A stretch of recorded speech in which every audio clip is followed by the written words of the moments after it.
There you go. Okay. Let me get you guys positioned well so I can see you all. There we go. Okay. All right. So a little bit of review. We finished up last time on those events that we've been talking about with event 17, which was the second coming. And that is Jesus returning bodily to planet Earth. And remember, in the book of Acts, it says he's going to return the same way he came and the way he, or he left, I guess I should say, the same way he left, which was them seeing him bodily ascend through the clouds, it says. He just lifted up through the clouds. So it would appear that he's going to return the same way, just going to descend from the clouds, maybe real slow, who knows? I don't think it's going to be like a boom, he's just all of a sudden here. I really do think it's going to be very well seen. Some guy is going to float down, down to planet Earth and put his feet on the Mount of Olives and then enter the temple and fix it all. Yeah, Tammy. I was going to ask you about that. Yeah. You remember my craziness last week, but I got to thinking about this. When he comes down, it says everyone will see him.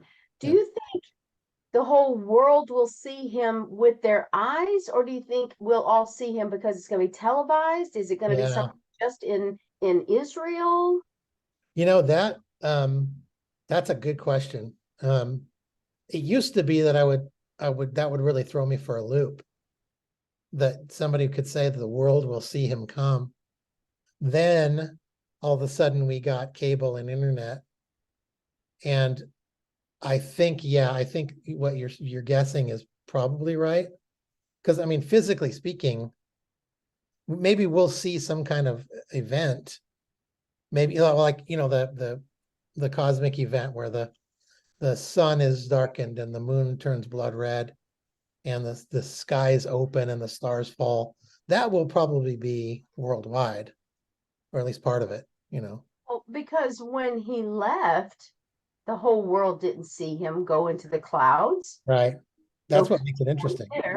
And then, so like, let's say, theorize here that if it is connected with this cosmic event, knowing humans, we're all going to run to our cell phones to type in what's yeah, and then we will all see it. I'm thinking it's going to be the same as when we see the two witnesses laid out in the streets. Everybody will see it because it's broadcast. Yeah. And actually, that really, until the era in which we now live, that really wouldn't have made much sense. Exactly for the reason you said.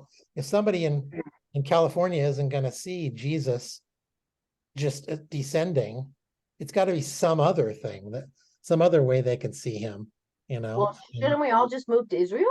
Because I could see it. We should. No, they won't let you go though. You have to be able to get in now. Have to be what? You can't live in Israel unless you're Jewish. Well, how about Golan Heights then? Yeah, you can go there if you want. Yeah. No, I think you're right. I think that to me is kind of probably the key. I don't know. I mean, God is amazing. I was going to say, what? I remember reading through Revelation one of the times I've read through it, and Revelation chapter 4. And I remember reading it because nothing really happens in chapter 4. It's almost like a setting the stage for chapters 5 and on.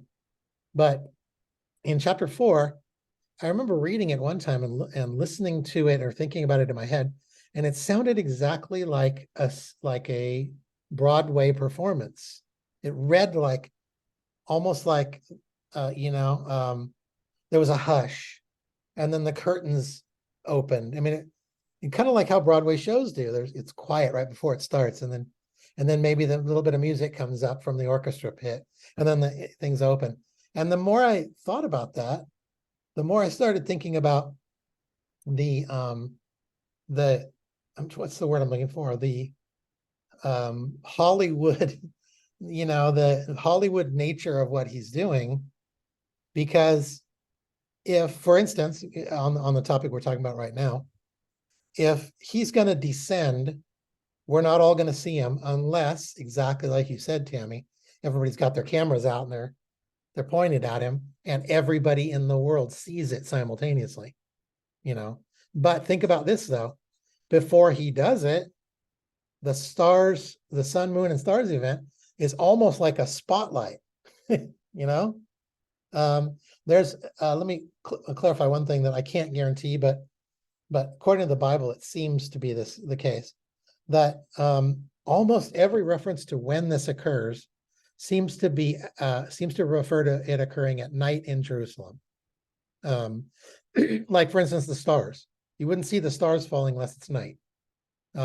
Or his references to a thief in the night. All of those references seem to imply that it would be at night, which is interesting.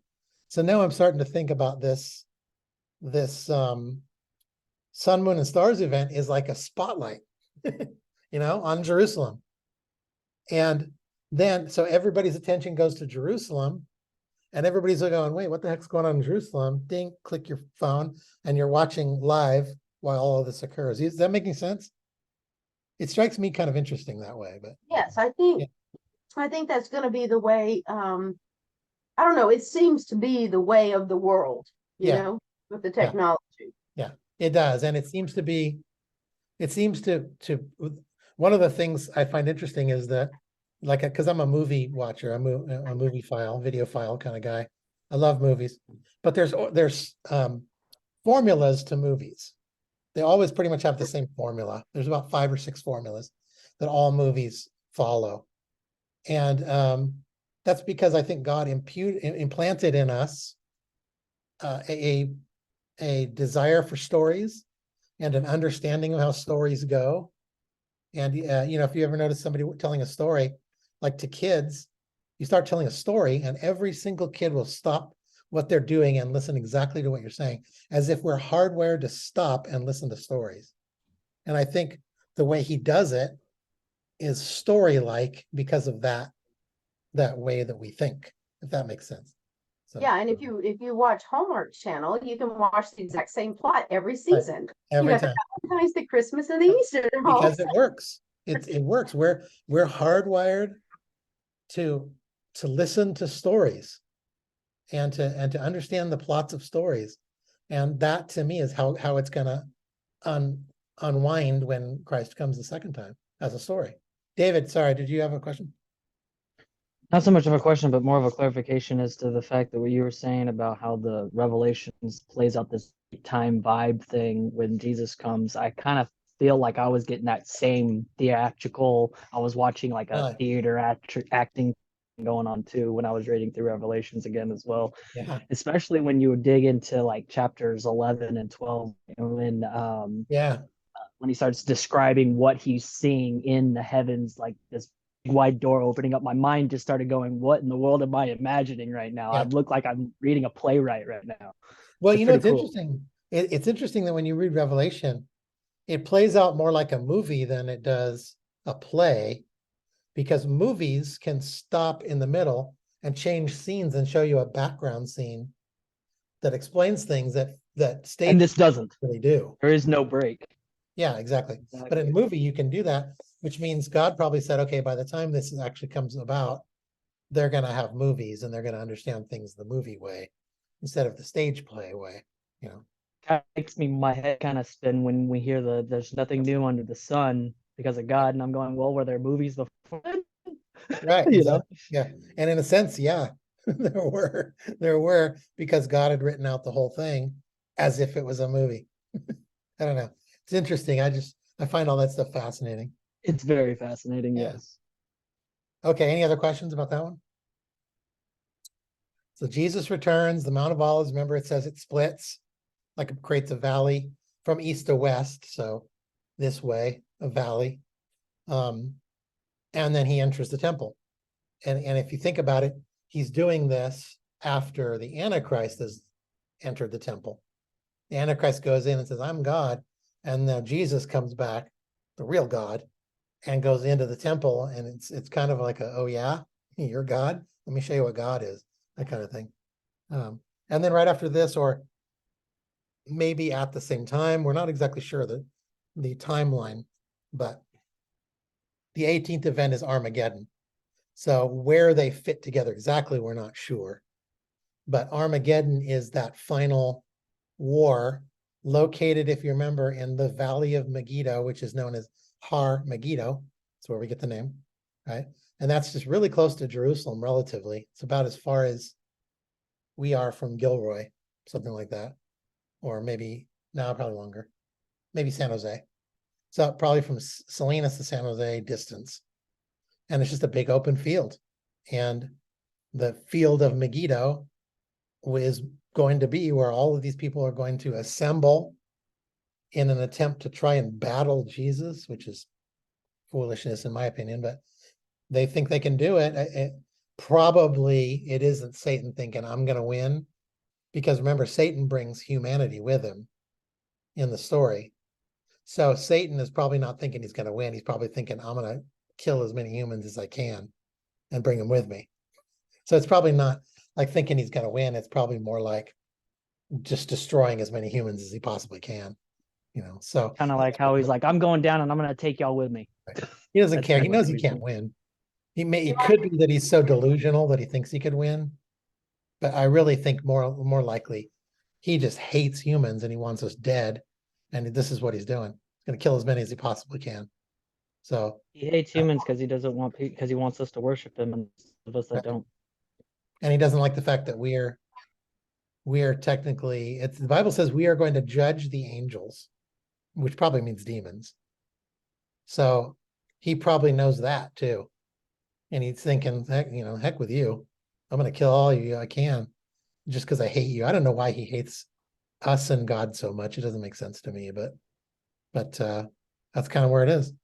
Okay. You want to fix that typo on that screen? No, don't do that to me. Yep, down at the bottom, battler. Dang it. Now I got to fix it. Yep. Typos. You said you were fixing it as we were going, so there you go. I do. I know that's a little annoying, but you guys are the test run for this class, so you get that's what you have to endure. Me fixing screen. Okay. So I told you I would do this week in prophecy. Now these aren't necessarily this week. Some of them are things that as I was forming the class, I was just getting very recent headlines. Like this one's from April.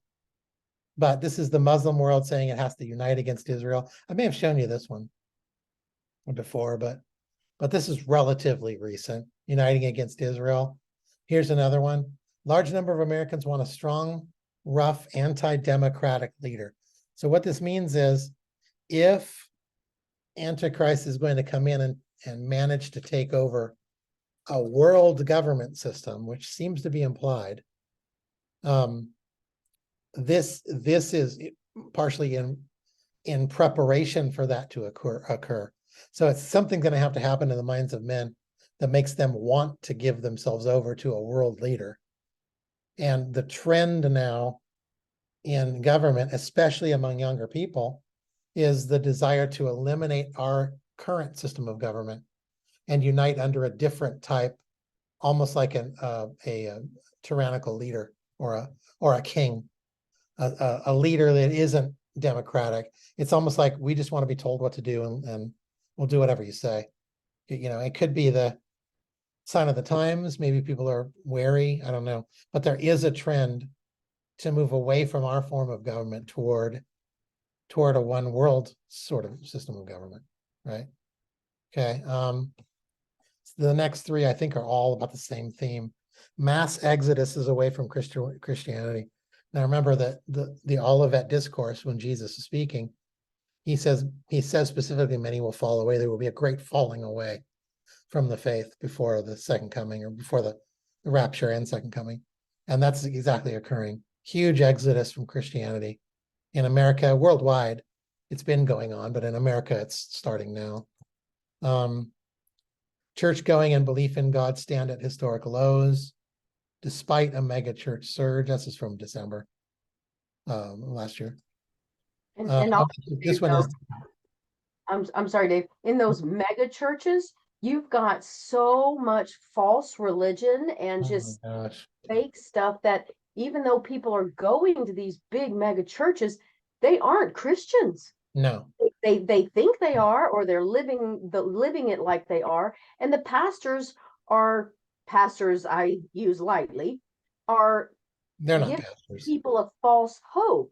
Yeah. And even these pastors, if they believe what they are teaching, then they're not Christians either. Yeah, exactly right. And the stuff Didn't they're you, teaching is just pathetic. Go ahead. hey mom, didn't you tell me that there was a pastor out there slapping people? Yes, Yeah. yes. His name is Uh, Todd Benton, something like that. Todd. it was where he said that he went up to this woman who was asking to be healed, and she said, "Would you heal me?" And he said, "Oh, you remind me of my granny. Of course I'll heal you." He said, and then I had to stop because God told me, just slap her upside the head. And he Yeah. reached out and he slapped this old lady and knocked her on the ground and said, "Now you're healed." What kind of, that's abuse. That's elder abuse. Yeah. I He about a year ago, he was excommunicated from that world of religious belief, which is, largely like the Pentecostal Assemblies of God Yeah, the system. new age stuff. Yeah. Because he had evidently multiple affairs. But then about 2 months ago, he was being welcomed back in. So there is nothing of God. I'm sorry, that's judgmental, but I'm okay to make this judgment. There is nothing of God in those things. It's not Judge people righteously. yeah. It's unreal. I mean, somebody here's a great point for you. If these guys could really heal people, why are they not going to every hospital in the world? Yeah, that's what they were saying. That Go to the weren't hospitals, do it free. babies, Yeah. It is 100% about making money. Absolutely. And like the LGBTQ gay pastors, and they're Yeah. like, God is all about love. Yeah. God is transgender, Yeah. transsexual or something, because he's both sexes. And I mean, the stuff coming out of these churches is ridiculous. Yeah. It's So I don't unbelievable. think, I'm not sure that the great falling away is falling away, meaning empty churches. I think it's more bigger mega churches and emptying of real, like David was telling me this morning, if you start preaching and speaking the right things, you are persecuted, you Yeah. are put in jail. But if you agree with culture and you are with the whole woke business, then you are praised and lifted up. Yeah. Exactly. It's almost like, and there's so many pastors and Christians now who are huddling in caves because they're afraid to say that something is wrong because Right. they know they're going to get chastised and outcast for it. And we may end up doing jail time. I mean, Yeah. seriously. Yep. No, there's the majority of cultures that have fallen in this world, in world history, there's a pattern to the way cultures progress before the fall. And that usually the last factor is sexual freedom / homosexuality. In other words, the very last thing is rampant homosexuality. The Greek culture did it, the Roman culture did it, the Ottoman culture did it, the Nazi German culture did it. Rampant sexuality, homosexuality, and abortion is in there too, or child sacrifice. Those are the ends of cultures. That's when they die after that. So hi America. Hi, America. So yeah, so it's not a good thing. And I think you're right, Tammy. I think that the falling away is I think it's both empty pulpits or empty pews and false theology, bad theology that just runs rampant in the church. And we're already on the track to do that. In fact, we're becoming the minority. Churches that teach it are becoming the minority and not getting people in their doors anymore. And I don't know if you've noticed it, but when you go, because I've been helping Kat try to look for a church in her area. I don't know if you noticed it. There's a trend where you go and you look at the church's belief system. Either they have a real strong belief system that you can read and go, yes, I believe this, or it's kind of vague. And I believe we believe in this, this, this, this, and this, but it's like surface level stuff. They're so afraid to offend anyone that they want, one of the people I heard put it this way, that we've become so, we've become so ready to please the world that we look like the world, and the world can no longer see a difference between Christ and themselves. So what's going to attract them? We have to be different if we're going to attract anybody to the faith. That we have to. I'm not afraid of offending anybody with my faith I because know, that's you're their not. problem, not mine. We all know that. We all know that, David. We're all aware of that. But I'm not even either. Anybody who reads my Facebook posts knows I'm not afraid to insult people either. well, one of the things that concerns me is like, I asked God this morning, I'm trying to do what he says, is it wear what he says wear, say what he says say, talk, do, live my life as Yeah. a living sacrifice. So Yeah. this morning I just felt led to wear the shirt that has the 2 fish and the 5 loaves and that's Okay. 5,000. But all morning my brain was going over how I would defend myself at work if someone said something to me about wearing a religious shirt to work. And I wore it anyway because I almost changed, and I said, no, if this is what God wants me to do. So I wore it, and but I was very concerned. And the only person only 2 people said anything to me. One was Hannah, and Hannah's like, 2 + 5 does not equal 5,000, Gamma. You've got some problems here. And I was like, You need to go it's math equal class. 5,000. And she goes, oh, okay.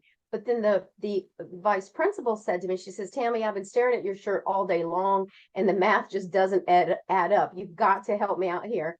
And Yeah. then when I said, oh, it's the miracle of Jesus from the Bible, and she was like, Yeah. oh, okay, and walked away. And I was like, Yeah. okay, but Yeah. at least Yeah. she noticed, right? You know what I call when you do that?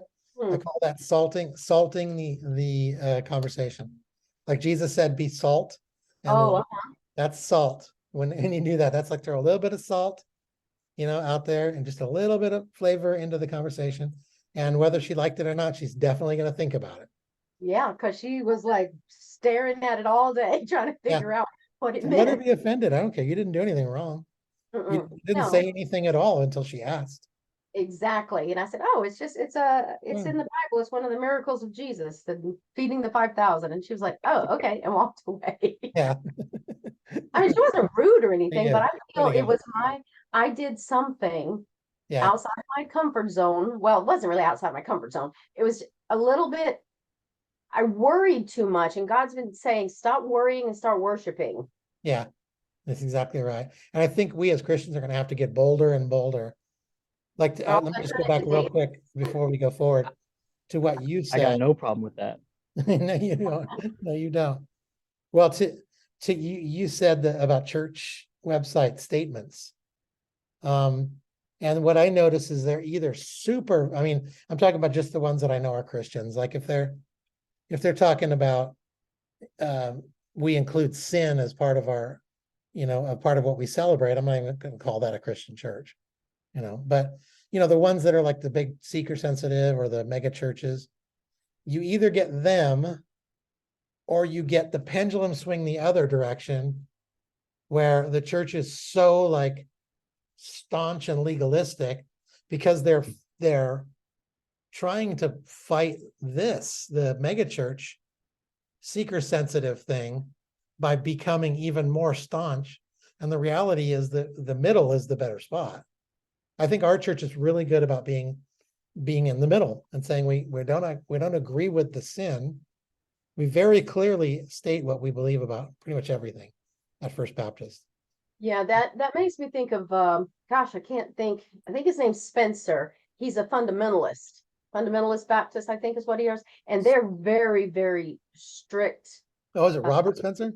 No, Spencer, I think Spencer's his first name. Yeah, but he's a fundamentalist, and I used to listen to him all the time because everything he says is true. right. But they But take no love, right? they take it very far to like, if you want to pick up a snake or if you want to drink poison, that kind of stuff. And I'm like, whoa, dude. Right. I mean, yes, it's in the Bible. Yes, God says it, but I think that was meant for a purpose and a season and a specific incident, not for you to bring those things into church and do it. Yeah. it's getting hard to find the churches that are just normal human beings who happen to love Jesus. I think First Baptist is doing good at that. Yeah, So I agree. I'm happy to stay there because of that, you know. Yeah. And I'm actually super happy about it too, because Pastor John allowed me to speak, you know. Yep. So Yeah, that in that was itself pretty was good for also, him to do that. That was brave. yeah, it was nice. I actually thanked him a lot, and the whole congregation too, and the elders. So Yeah, because the because elders, they had to go through them too. yeah, exactly. All right, I don't want to keep us too far behind. Let's keep going, all right? So what we're doing tonight is talking about who the Antichrist is. I know we've referred to the Antichrist quite a few times, but I want to focus more on who is the Antichrist. And you'll notice as we approach this, we're going to have two basic parts, part A and part B, where we're just going to see who is the Antichrist, what is an Antichrist, all kinds of questions like that. So we define the term. And then part B, which is a couple pages later, 3 pages later. Gosh, no, it's farther than that. Part B is, yeah, 4 or 5 pages later. Anyway, is we want to see if we can identify where the Antichrist comes from, who it is, not a person's name, but if we can narrow down the world a little bit so we know about where to look for the identity or the coming of this Antichrist person. I can't guarantee we're going to know him when we see him. He's going to be the master deceiver. He might call himself a Christian and act like one. Who knows? We don't know. But we can, I think, narrow down where he comes from. So that's what we're doing tonight. So we're going to start with part A.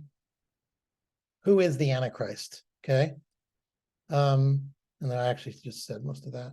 So if you remember back, I think it was section, I think it says in here, section 5, we talked about how every religion in the world seems to have this coming Antichrist figure, a savior that they're expecting to come, to come and save everybody. We talked about all these people. For the Muslims, they call him the 12th Imam or the Mahdi. The bigger, more popular term is Mahdi, but some sects call him the 12th Imam, right? For Jews, it's just the Messiah. We believe Jesus is the Messiah. Jews don't. They believe he's still coming, right? Buddhists have their Maitreya. Hindus Kalki. Taoism has Lihong.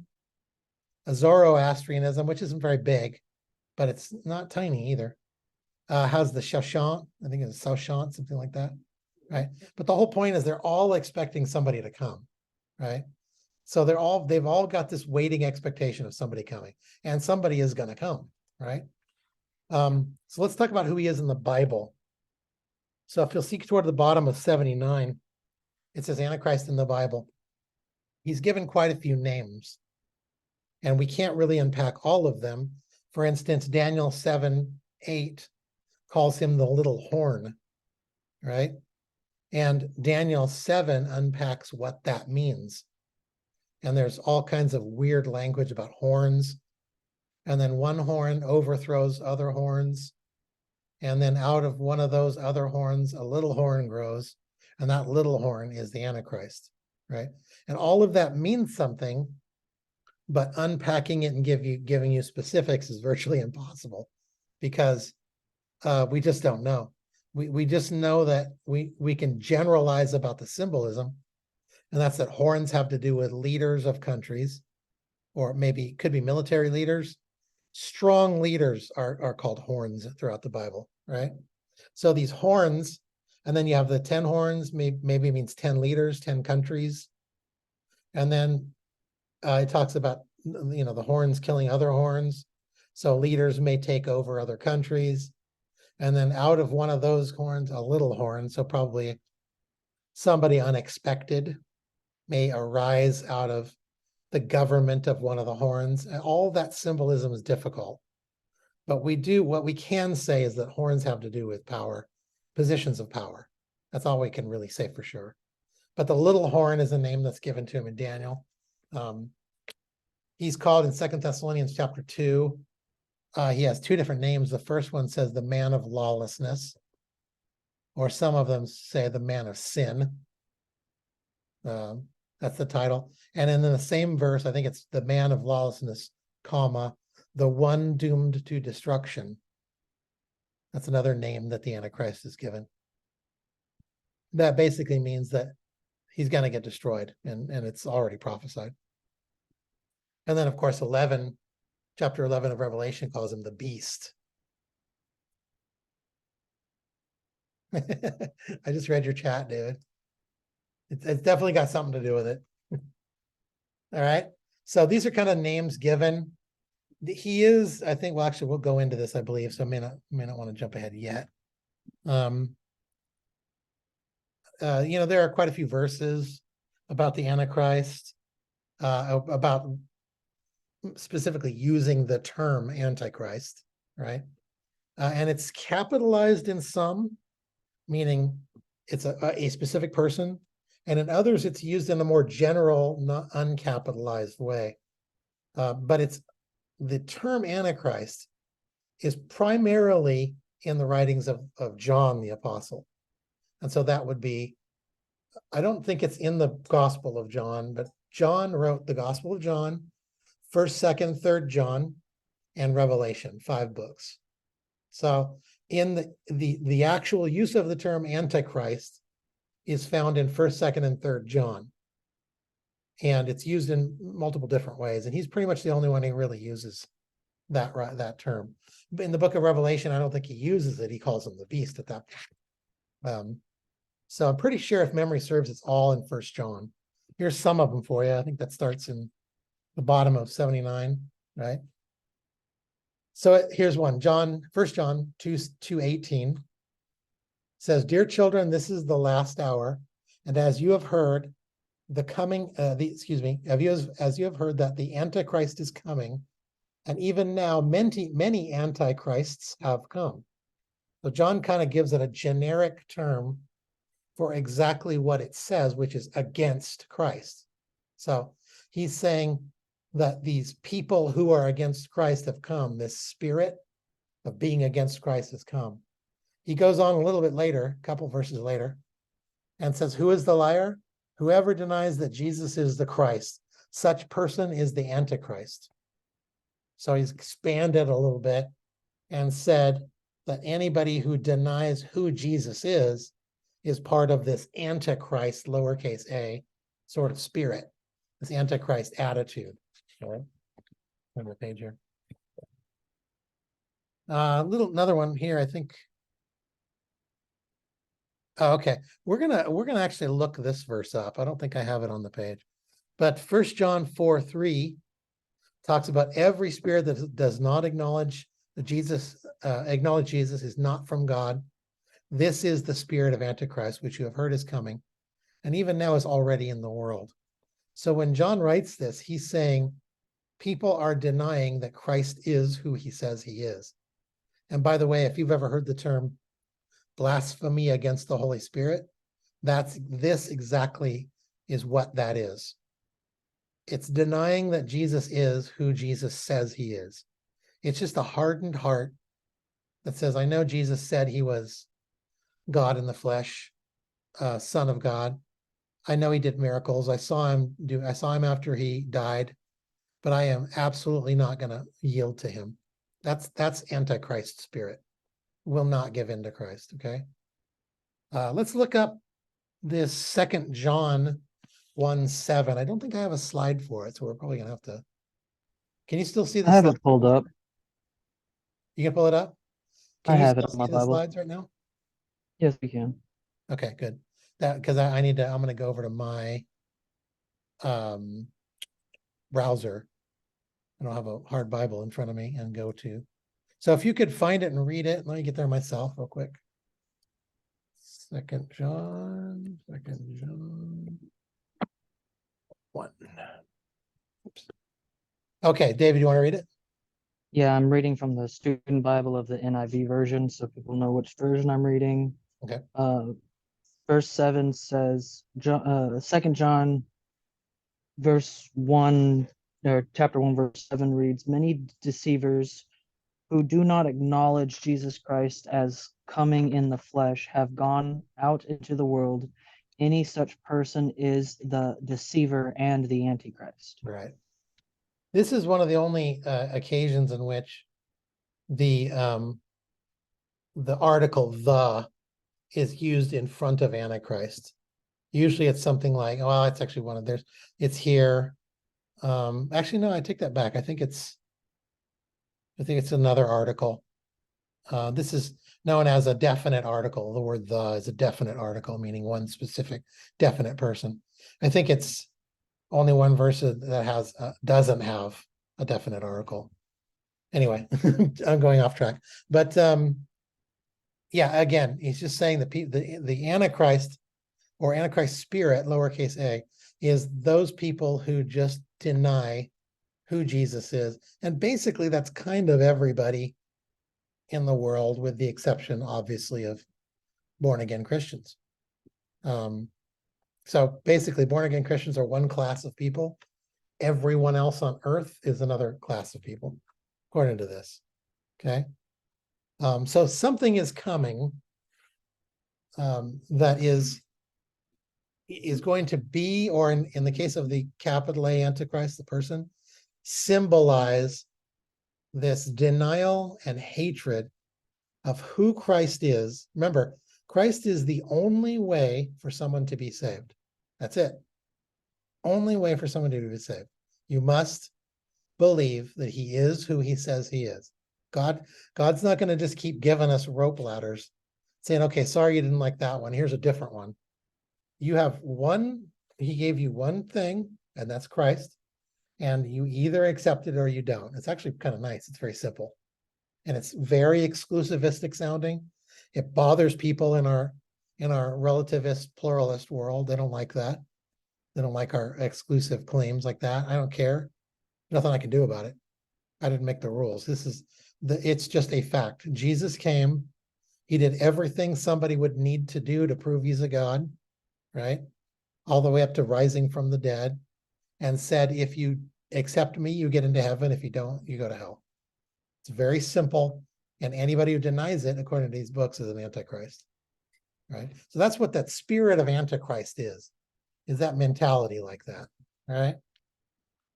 So let's go into what will he be like? So I'm on page 80, just so you know. What will he be like, all right? And I say he because Antichrist is described as a male. So the Antichrist acts kind of as the opposite of Jesus, right? The Antichrist person is someone who fulfills that spirit of Antichrist. He's not only is he just passively not believing in Jesus, he is actively saying Jesus is not the Christ, not the Messiah, not the Savior of the world, right? So he's the opposite of Jesus Christ, right? The embodiment of evil, in the same way that Jesus was the embodiment of good, right? He wants to try and control earth in the same way that God controls earth before Jesus gains control. It's because he knows what's coming. He knows it's coming. So this is the last ditch effort. One guy who's going to try and control everything, all right? The Antichrist represents all that rebels against God. All that rebels against God. So he and people who are going to follow him, maybe knowing who he is, probably not knowing who he really is, but they're going to follow him. And even what the scripture has called his spirit represents humanity's ultimate rebellion against God.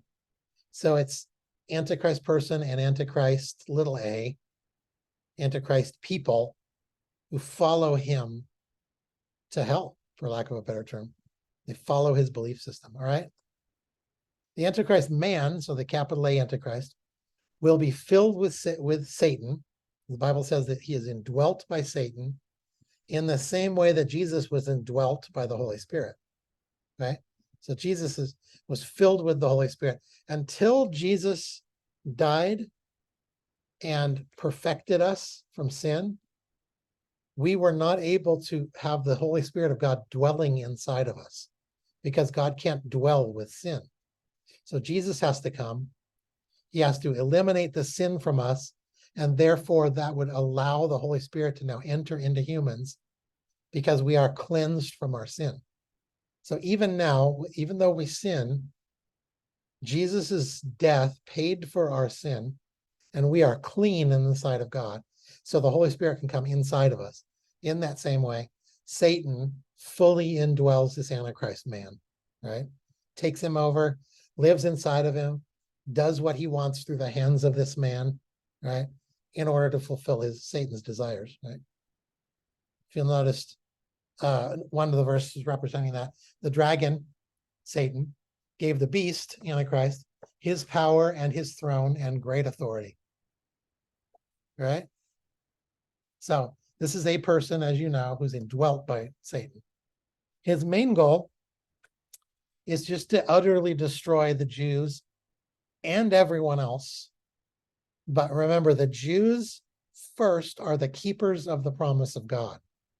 Remember, all the way back to Abraham, all of the world will be saved through your line, Abraham. So the Jews are the line through which Jesus came, which saves all men. So because of that, Satan hates the Jews more. So he hates everybody, especially Christians, but especially the Jews, right? So he's gonna hand out, Satan's gonna hand out his wrath against the Jews and then against the whole world of Christians because he's indwelt with Satan. Yeah, so, or I should have said Antichrist, because he's indwelt with Satan, right? Is that making sense? Yeah. Okay. Yes. Let's go into some interesting stuff. Keep in mind, as always, because I got to be honest, that this is speculative. This is a theory. I think it's a good theory, or else I wouldn't teach it. But feel free to challenge me on it or deny it. And it's different than the current theory that's held by the majority of the church. I'm going to try and support it. And that is, where does he come from? Where does the Antichrist come from? Okay.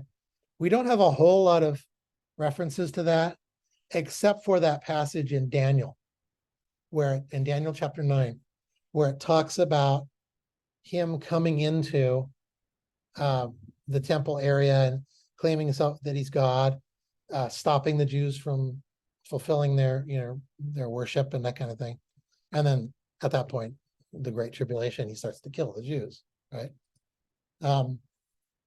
So the most commonly held belief is that the Antichrist arises out of what they call the revived Roman Empire. So if you haven't heard that before, you will if you study this stuff. It's almost the catchphrase for their belief about the Antichrist, that he will come out of the revived Roman Empire. And they get that largely out of the beasts and statues that we studied, because if you remember the beasts, in fact, I think it's on the next page. Yeah. Do you remember it talks about the beast, the sequence of kingdoms? The Babylon was the head, Medo-Persia was the chest, Greece was the waist area, and then they'll say Rome, or I think Greece was like this gold area. I think it says waist and thighs. Then the next kingdom after that is described as a kingdom of iron, legs of iron attached to feet that are made of iron and clay, right? You remember all this pretty well? Okay. So Yes, most I do. people said, well, we know this is Babylon. We know this is Medo-Persia because this is the sequence of kingdoms. We know this is Greece, right? But it doesn't say, we don't know, in my opinion, that this is Rome. We don't know that. Or that this, and notice I'm outlining, it describes them as connected, the ankles and the legs as connected, but they are described differently. So they may be a fourth and fifth kingdom that are somehow similar or somehow connected. But people in the history of Christianity have said, oh, it must be Rome, right? And then I'm hoping I have the Daniel verse here. Let me see real quick. I don't think I do. Let me go there real quick. In fact, if you have a Bible, go with me, okay? It goes, let me go to my Bible. I'm going to read it to you. I'm in Daniel 9. Okay. And I am at that prophecy of the 70 and the 77s. We've talked about this quite a bit before. That's where we get the 7-year period. Okay. So verse 26. after the 62 sevens, after the 62 sevens, the anointed one will be put to death and will have nothing. That's Jesus. And it's saying he'll be killed and have nothing. He will own nothing. Okay. And he was naked and owned literally nothing in his life. Now here, second part of verse 26. The people of the ruler who will come, that's Antichrist, will destroy the city and the sanctuary. The end will come like a flood. War will continue until the end. The desolations have been decreed. Okay, so when you hear the people of the ruler who will come will destroy the city and sanctuary, who destroyed the city and sanctuary after Jesus died? Do you remember? Wasn't it the Jewish people themselves? No. I remember. No, it wasn't. The Romans, wasn't it? Yes. No, yeah, it was the Romans. Yeah, it was the Romans. It was the Roman legions. All right. The Roman legions went in and tore down the temple, tore it all the way to the ground, burned everything. Right. Was that to get all the gold off the top? What's that? Didn't they burn it to get the gold to melt off the top? Yeah, I've heard that. Yeah, they literally did. In fact, one of the reasons they tore it out is because when they burnt it, if gold melted, because it has a low melting point, it would seep down into the rocks. So they had to tear the rocks out of the ground in order to get to the gold that had seeped down between the rocks. That's why they tore it completely apart. Yeah. So the Romans are the ones who destroyed the temple. So the thought has always been, well, then it must be the Romans or a revived Roman Empire, because the Roman Empire has been dead since 400 or 500 AD. So there is no Roman Empire. So people have gone off on tangents down, well, it must be the EU, the European Union. It must be a confederation of the EU. So they put together the 10 countries of the EU headed up by Rome, which they believe are the 10 horns. Or they'll say it's the Catholic Church, because that's based in Rome. All of these theories have permeated the Christian church for 1,000 years, but the US church for probably 200 plus years, right? So that's been the general thought that the Roman Empire is the source of the Antichrist, because it says the people of the prince to come. Prince to come is the Antichrist, and if the people are the ones who tore the temple down, then the Antichrist must be of the same people, right? And it makes sense on a surface level, okay? But I'm going to challenge it. I'll explain why. I'm going to challenge it in multiple ways too, right? And this is what we just read, the people of the ruler or the prince who will come, okay? So that's where that is derived out of. I want to challenge that. So let's look at the origin, or the evidence, for the origin of the Antichrist. So I'm about in the middle. Did you get enough notes on page 81? Do you need me to go back? Just for the last slide, This one? 80. Oh, yeah, okay. There we go. Yeah. All right. Yeah. See, sorry, I jumped ahead a little bit on accident there.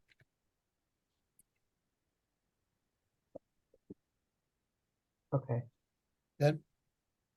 Okay, so now we're going to look at the evidence for the origin of this Antichrist person.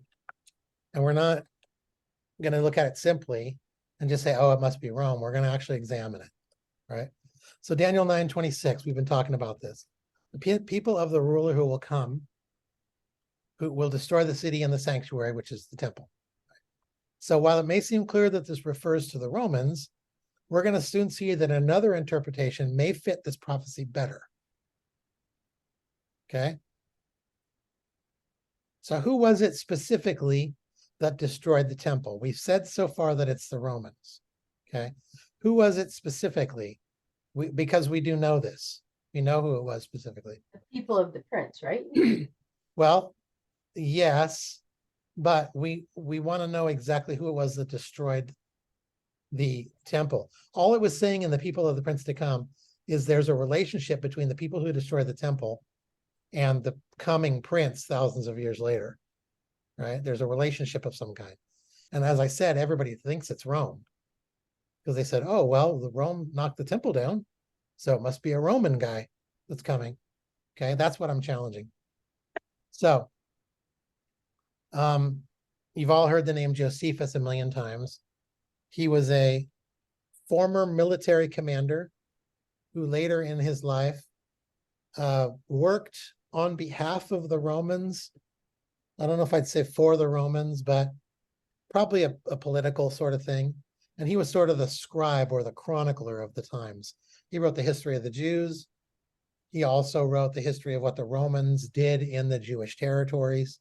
So he was sort of the historian for that era, for both the Jews and the Romans in a sense, right?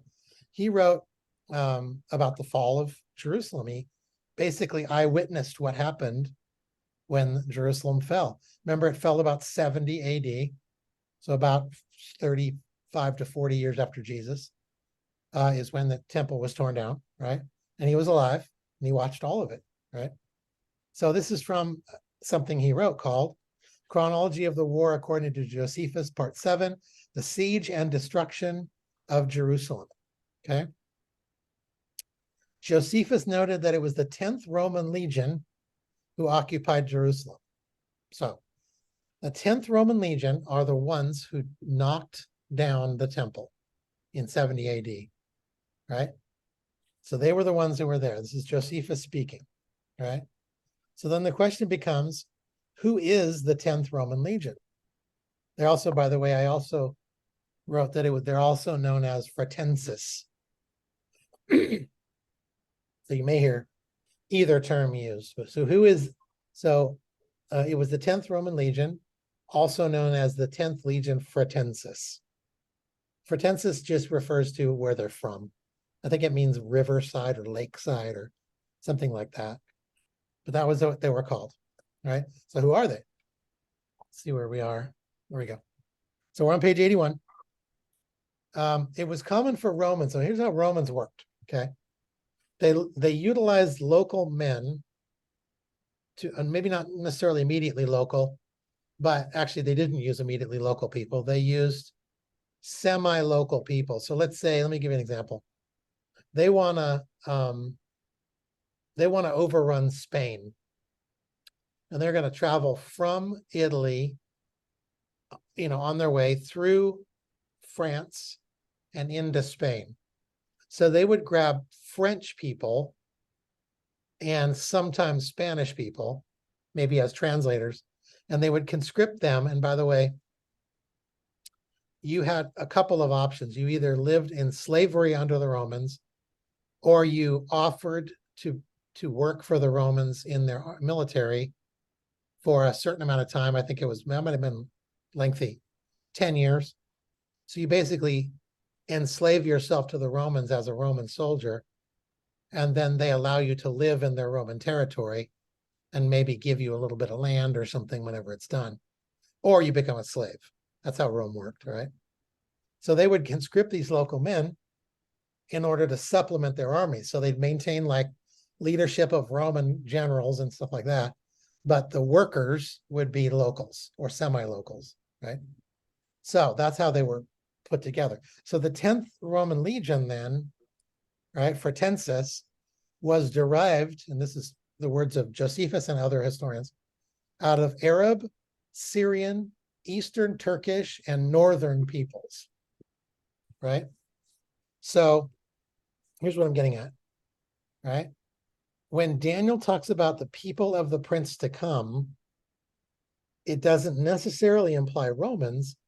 It could be the people who made up the 10th Roman Legion, the Fretensis Legion, who did the work. So it's when he says the people of the prince to come, he could very well be talking about these people, Arab, Syrian, Eastern Turkish, and Northern peoples. That's who made up the Fretensis, right? So they were the actual people who tore down the temple, not Roman citizens.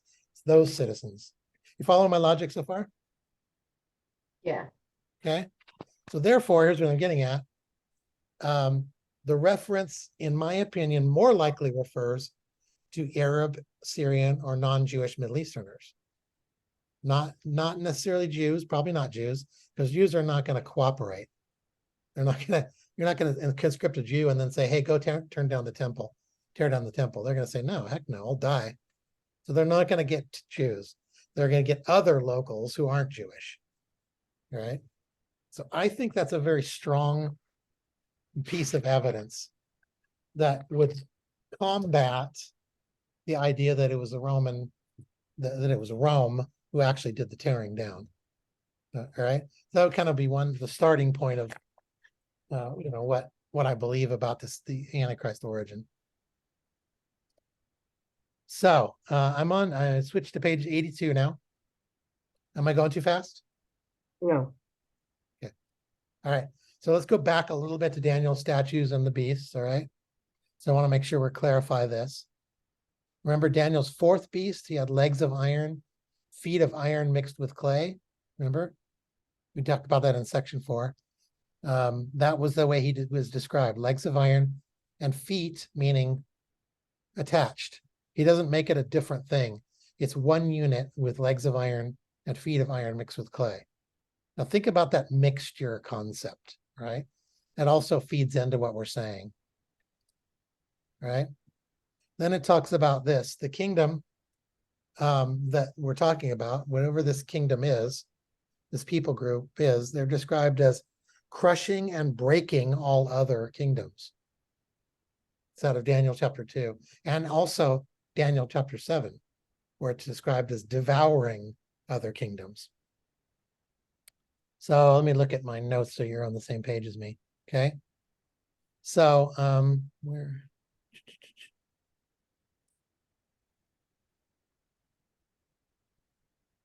Sorry, give me a sec. I want to make sure that we're in the same location. All right. So these you can probably go back up to 240. I may have jumped ahead. No, I'm not. I'm okay. So you'll notice Daniel's statue and the beasts. I don't remember what I said on your paper. It says Daniel's vision of a beast with, and I forget where I was with that. Legs of iron and feet of iron mixed with There it clay. is. Yeah, you're right. I didn't write it correctly on the screen. Thank you. So legs of iron, feet of iron mixed with clay. And then I go down to here. And it says, this kingdom will crush and break all the others. Okay. And that's the actual verse right there. Before Tammy yells at me, I'm going to fix that. All Did you right. see the other one on the other page? Yeah. Yeah, you're right. I could do, huh? Okay. There's one more. Where? Wait. Go back one. Where you have 723 right there, it says the beast devours all of the others. On our book, it says the kingdom devours. Yeah, you're right. Yeah, the beast and the kingdom. I should fix this. I don't confuse people. Beast and kingdom in this context are used interchangeably. Remember in the book of Revelation, he's called the beast. The Antichrist is called the beast, right? But he's also the head of this kingdom that's going to be coming. So you could use them interchangeably, and it would, in the case of Daniel, when he talks about beasts, he's talking about a kingdom. But in the case of Revelation, when he uses beast, he's talking about the leader of the kingdom. Okay. So either way, though, it represents the kingdom. All right, now I think I'm okay now. Let's see where I am. Right, there we go. So the question then becomes, like I said, did the Roman Empire do this? Was it the Roman Empire that crushed, broke, and devoured the others? Oops, sorry. Let me look just real quick, and this may or may not be in your notes. I'm trying to remember. Yeah, I think it's in your notes. Yeah, there it is. So let me just look at this sort of quickly. Middle Eastern empires, because I want to see if we can weed out some that it's definitely not these, and add in some others that it might be these, right? So here's some interpretive notes sort of about the kingdoms that came after Greece, right? Or after this time, right? So around this time, these are possible kingdoms that could be described as the the beast kingdom. Okay, could be the Assyrian kingdom that came after, circa 920 to 600. Now this was before Greece. This would be This would be before Greece, basically, and after Medo-Persia, I believe, or no, right before Medo-Persia. So the head, what we're calling Neo-Babylonian, right? That is the head. This is more than likely the head. Let me qualify why I'm saying more than likely. Because Babylon had two different kingdoms. There was one called the Babylonian kingdom way before, probably about 11 or 1200 BC. And then there's one referred to as the Neo-Babylonian kingdom because it's the new Babylonian kingdom, right? That's the one the Bible writes about, right? That's the one that where people are stolen out of, the book of Daniel is about this kingdom, that kind of thing. So the Neo-Babylonian, the Medo-Persian, right? And the Greek empires, right? So the Assyrian comes before Daniel. This is when Daniel is writing. And from there on, these are the ones afterwards, Medo-Persian, Greek. At the bottom of 82, you'll see a map, see? So these are the kingdoms. Notice the size of these kingdoms. It's a little hard to tell on your map in the book. Let me pick it up here so I can see what I'm looking at. But here's the kingdom. Notice where we are here. There's Italy, there's Greece, right in this range. This is Turkey, and this is Africa, right here, North Africa, Saudi Arabia.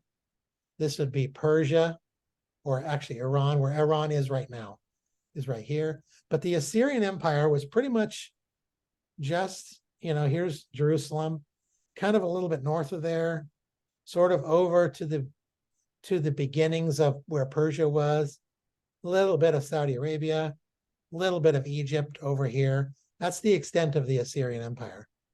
Right, now look at as they grow, watch. Babylonian was not very big. This might be referred to as the Neo-Babylonian. See the little reference over here? The Neo-Babylonian is right here, okay? And that, if you remember, was represented as a lion that had two different wings, probably one representing Persia and one representing the Medes, okay? How about this one? This is the Medo-Persian kingdom, right?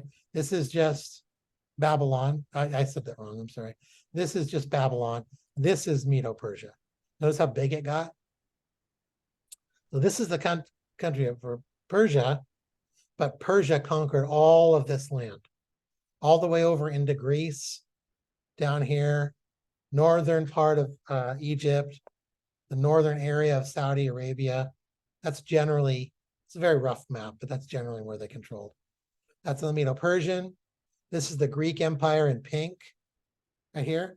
Pretty much the same as the Medo-Persian. Do you remember the movie like 300 or the story of the Trojan horse? All of that is between these two kingdoms. All of those stories have to do with the time period from Medo-Persia to Greece. That's what they're all about. So if we're going to talk about little ones that came after that, we got to talk about Rome, right? So who came after Greece? Remember, we're trying to identify who the legs of iron are. So we know that those kingdoms existed, these. We know they existed, we know where they were. Then we talk about the ones after Greece. Could it be the Romans? That was about this range right here, okay? Sorry, I'm trying to find where you are too. Could be the Byzantine Empire, which came after Rome, directly after Rome. Could be the Ottoman Empire, which was actually probably a little before this, but the actual Ottoman Empire took over the Byzantine Empire. So that those legs of iron and feet of iron and clay are basically some kingdom that came after Greece, and these are the kingdoms that came after Greece. Notice the Ottoman Empire goes all the way from 1200 to about 1922 or 23. So in the last century, the Ottoman Empire was finally eliminated. Those are all the ones that came, excuse me. Let's look at where they are, okay? So we saw this is the last slide. The one where the Greek kingdom, there's a representation. The Greek kingdom is that waist part, right? This is the Roman Empire in green. And then I don't have a map, but it extends over all the way over into Britain, which would be like up here, like that, and all the way over into the other side of Africa, which would be way off the screen. But notice it doesn't go any over here at all. See? It pretty much ends at the Euphrates River, which is right about here. I think this right here that you see on your map, that's pretty much the Euphrates River. They never got past that, right? The Roman kingdom. Remember, we said they were a crushing and devouring kingdom. Does it look like Rome crushed and devoured this part of the kingdom? No, they don't go anywhere near this. In fact, they barely have any of the previous kingdoms right here. They have a little tiny bit of these over here, a little bit of Babylon. North Africa, they have a little bit more. But then those other kingdoms are way over here, all the way basically to India. And Rome, excuse me, never got anywhere close to that. So then would you say Rome crushed and devoured the other kingdoms? That'd be pretty tough to say, right? So people Unless you're a Celt. what's that? Unless you're a Celt. Yeah, exactly. Yeah, that's fair. Because the Celts were kind of sort of Roman, that way. All right. So yeah, I mean, it's a little hard to say. I'm saying I don't think it's the best interpretation, right? And now we're on probably the beginning of page 83. So Rome was really not a crushing empire, okay? That's not what Rome did when they were taking over countries. Rome was actually pretty well known for entering a country, allowing people to continue their worship. Later on, they started demanding worship of the Caesars. But in the early days, up until probably the late first century, they were very good about going in and just saying, do what you want. We just want your resources. We're going to control your land and take your resources and your people. And we're going to use them to continue building our continent. So they were very good about building infrastructure, though. They built roads all over the place. They were known for it. They wanted people to travel within their kingdom. They didn't crush and destroy empires. They didn't do that. There's better interpretations than that, right? They never really devoured the others, meaning kind of eliminating them from existence, right? They never really reached into anywhere past Iraq, which is the Euphrates River is in Iraq. They didn't reach over to where Persia is. They built more and more and more aqueducts that are still there, delivering, water to the new lands, because they were a building up sort of people. That's what they did. So it doesn't strike me that they are the ideal kingdom to be described as this final legs of iron and feet of iron and clay, right? I think there's a better interpretation. There's other ways to look at it as well, but I think there's a better interpretation. We're going to go into that. I think there's another kingdom that's a better candidate, right? And let me talk about that one. So we are, we'll be at page 84 in the next one. You need me to go back, or am I going too fast? Anything?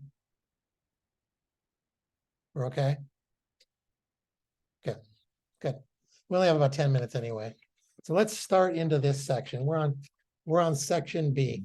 So what I've basically tried to establish is that if we're going to try and figure out where the Antichrist comes from, the majority has been saying that it's the revived Roman Empire for centuries, really.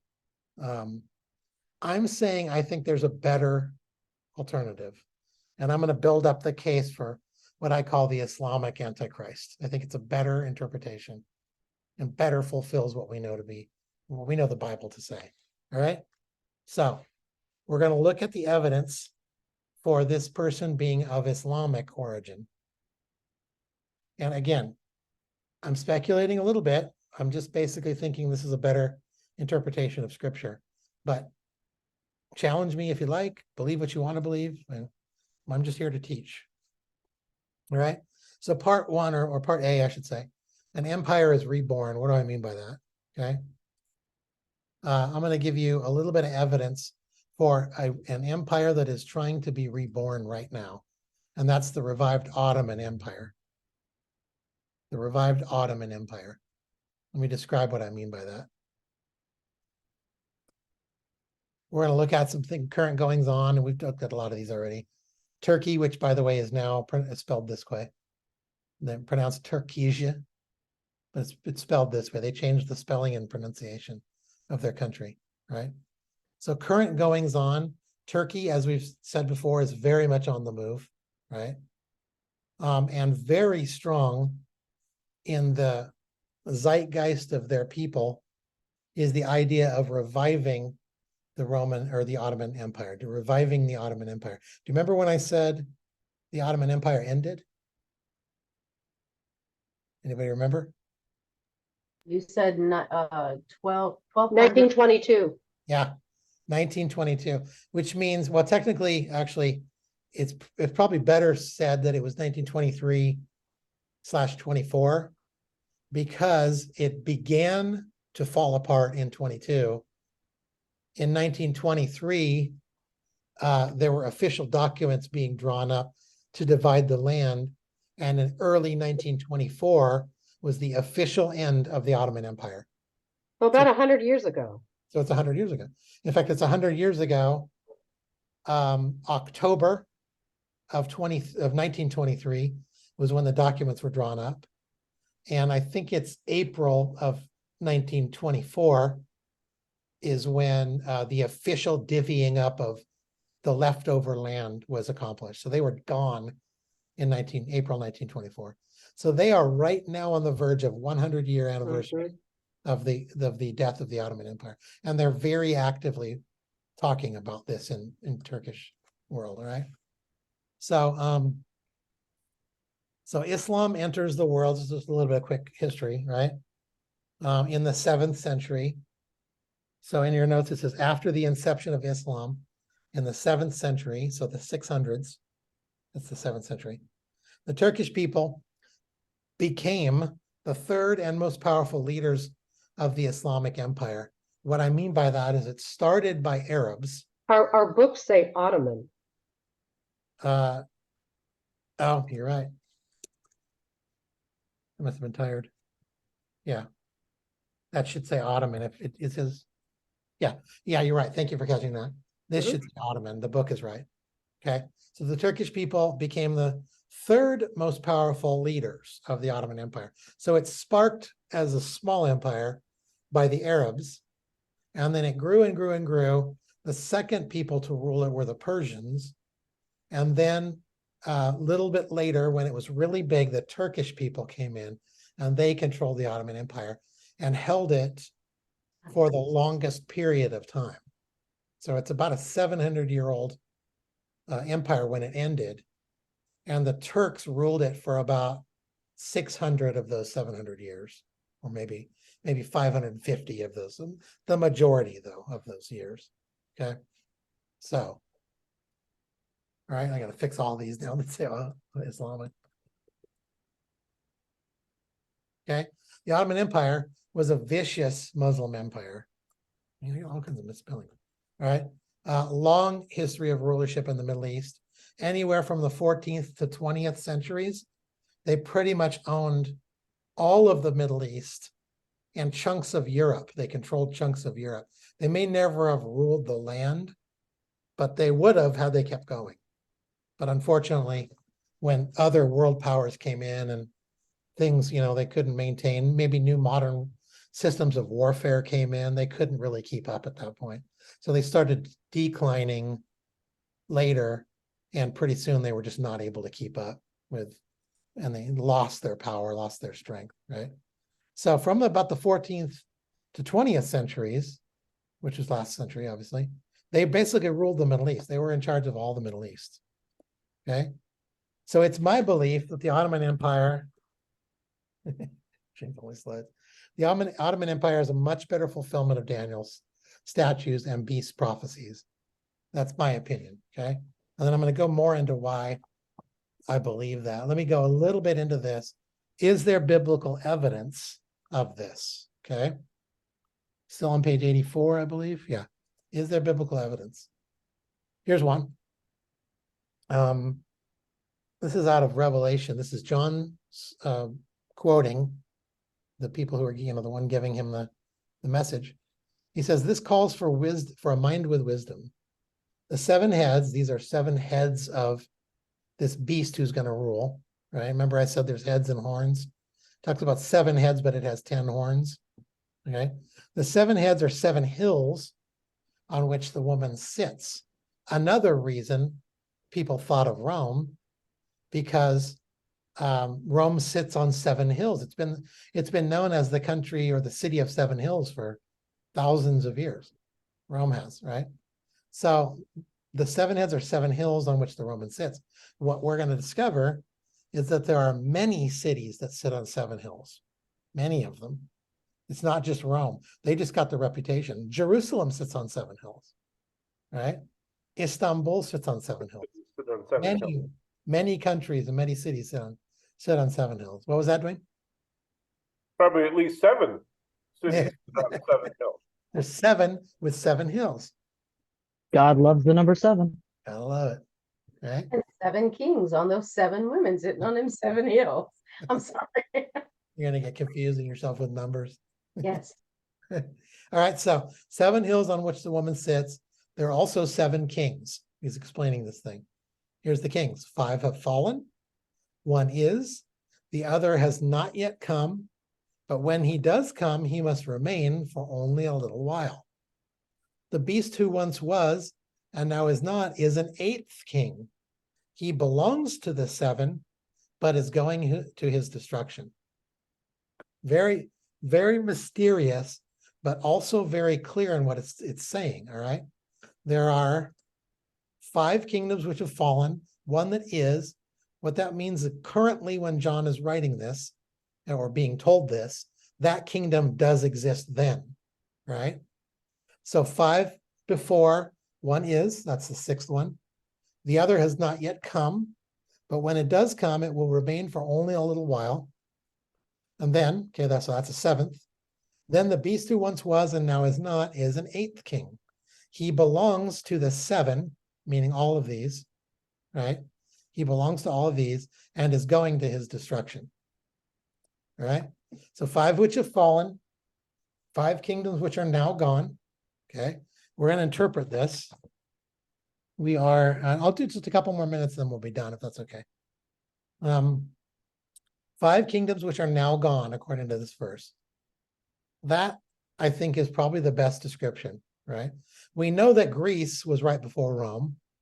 Neo-Babylon was right before that. Medo-Persia was right before that. Assyria was before that, and Egypt was before that. Okay? That's 5 kingdoms which were before have fallen. Notice who they are.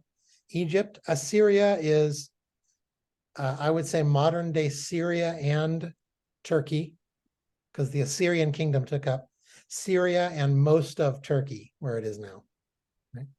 Medo-Persia, that's strip of land of where the Assyrians were, and then Persia, which is Iran. Neo-Babylon, that's basically parts of Iraq, right? And Greece, right? That's the 5. 1 that is. So a kingdom that exists at the time of John's writing. At the time of John's writing, we know that kingdom was Rome, okay? Don't get confused, because this is not the same as Daniel. This is another vision explaining who this final kingdom is, right? And then 1 kingdom that will come, right? So here is some of those kingdoms right there. So the Rome is the one that is. So this is all those kingdoms that we just described. Egypt, Babylon, Persia, all this area, Greece, Rome, okay? That kingdom is going to come later. 1 that will come, that kingdom is going to come later, right? So how many major kingdoms have we had after Rome? That's the next question. We talked about some of them. The Byzantine, the Ottoman, the British Empire. Okay, that was a big kingdom. All the way up until about the 1930s. And I think at that point, America kind of took over as the biggest world kingdom. Or you could even say communism might be considered a kingdom, right? Because while it's mainly a political system, it also rules massive parts of the world, mainly China and Russia, but other minor, smaller places like Vietnam and Cuba before it sort of went down. That also could be, we could consider that as a kingdom, right? So the beast who once was, now that is not, is an eighth king who belongs to the seven. So the beast that once was, the eighth king, was going to somehow belong to those other, but then he's going to die, right? The eighth kingdom then belongs to Egypt, Assyria, Babylon, Persia, and Greece. Somehow there's a connection, right? So then which of these is the most likely candidate? Here is the Byzantine Empire. At its highest point is the dark color right here, but the dark color plus the lighter color is how big it was when it died, right? So that's pretty much the extent of the Byzantine kingdom. Rome, they had lost all of this land by the end of about 400. The Franks, the Visigoths, they overcame the Romans, right? Romans still had these parts. They had Carthage down here, northern Egypt, Alexandria up here. Excuse me. And when the Byzantine Empire, it kind of shrunk down to about this region right here. So they tried to come back. They probably went down when it started to here. They expanded only about to here.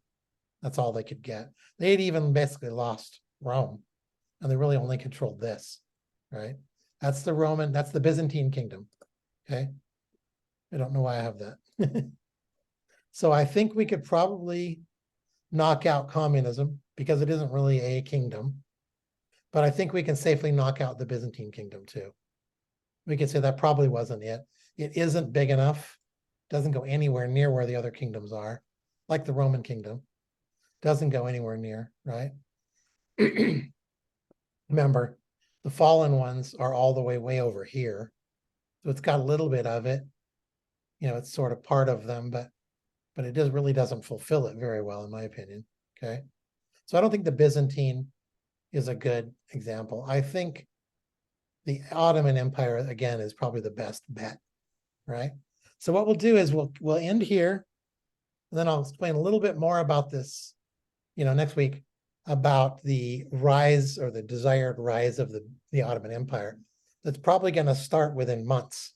You're going to start seeing activity within months at the 100-year anniversary. I'll give you one example right here. This is the cover of a Turkish magazine, right? This is down here, is referring to the Ottoman Empire. It says, get together for caliphate. That means empire, right? If not now, when? If not you, who? So they are actively trying to get Turks to work toward the reestablishment of the Ottoman Empire. Does that make sense? So this, by the way, I skipped over this pretty quickly. This was the Syrian, the Byzantine Empire. We skipped over this quickly, but this was pretty much the extent of the Ottoman Empire. See the years right here? So early on, it was heavy, sort of in these areas. It was down here also, but they were conquering areas like this, right? And then you'll see the spread sort of pretty soon. They're all the way out here. So when you get down to here with these light colored ones, that means at its height, it's all of these lands, including of these other colors, right? So it's pretty big kingdom into the 17th century, even 18th century. They're pretty good sized kingdom. After that is when they started to shrink again. Okay, so that's kind of where, and this, by the way, I'm sorry, this is what I skipped. This is sort of me saying the Ottoman Empire does cover those lands, right? It does cover Egypt, which is here. It does cover Assyria, which is this kingdom right here. It covers Babylon. It covers Persia, and it covers Greece, which is this whole outline right here. So if I was confused myself before when I described this, what I'm saying is the Ottoman Empire is a better candidate to describe the one that is the kingdom that is including all these. Is that making sense? I think I'm tired. No, So, it makes sense. yeah. So and then what I mean by this is we'd say, well, the Ottoman Empire no longer exists. Well, they're trying to start it again. So this is where we can end. Actually, I'll show you one more. It's pretty interesting. These are two current Turkish TV series, which I actually am going to watch because I want to see it.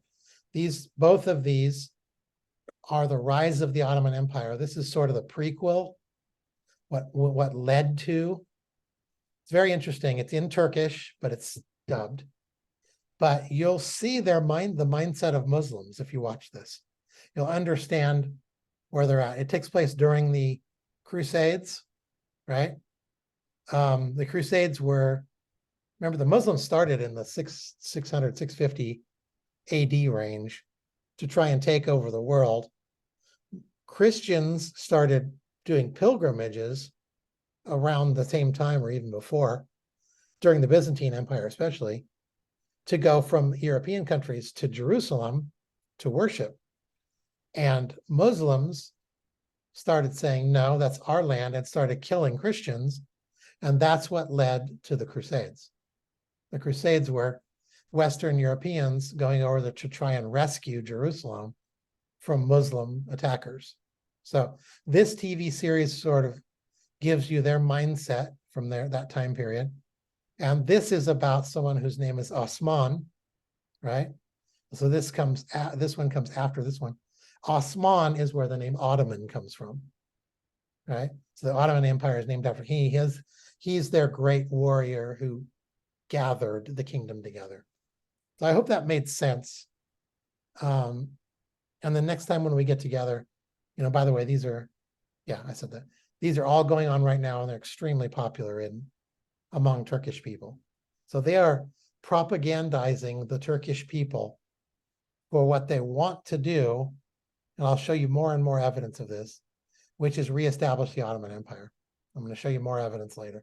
Okay, we need to end for tonight because I don't want to keep you up all night. Dave, this Yeah. is Nancy. I won't be here next week. I'll be in New Mexico. Oh, bummer. Okay. So, little getaway. So just you Good. guys meet. I will miss that one. Okay. No big deal. I'll make sure we'll Yeah. record. So you'll definitely be able to find it. Hi, sweet girl. I didn't know you were here. I love you. I love you. Any other final questions? Why are you so wonderful? Not. I'm not, you goofball. No, you're the people. Hey, Trace, can you drive to Modesto and give me a hug and then drive back?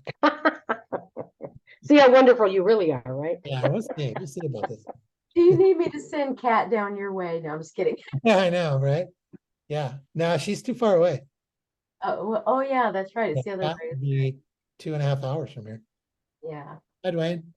Hey Right. there, dude. Hi, Dwayne. Hey, what's up, Tracy? Hello, everybody. Hey. So How's your wife? check this out. My Oh, cool. solo party couple here in Oak. Look at that, G. That's what it looks like. Yep. But go. Did you have something on the side, or did I just see it wrong? Okay, never mind. It's When you so first put it up there, it looked like it had like something written on it, but I think it Oh, was, no. Mine's in the wood. Check this out. So this is the same oak. with dark stain. It's not the same. It's vinegar. I took a bottle of vinegar or jar of vinegar and put a steel wool in it. Yeah, And I forgot what that's called, but that's how you gray the box. That's how you gray woods that have acid in them. yeah, It's really cool. It's a really cool technique. yeah. I was Yeah, like, man. I learned about it. I'm like, oh, I'm going to try that next time I work with oak. So Wait, I can you hold it up again real quick? yeah, So you put the solo cup in there, and then you said, is that what the holes are for, like a Sharpie? yeah, yep. The Sharpie goes in the hole. You know what I should send you plans I have for something else that's really easy to make that would be along those lines. Wow. Yeah. So I got 60 of them. So Wow. yeah, fair starts on Friday. So Oh, that's right. Yeah, there's a big fair coming.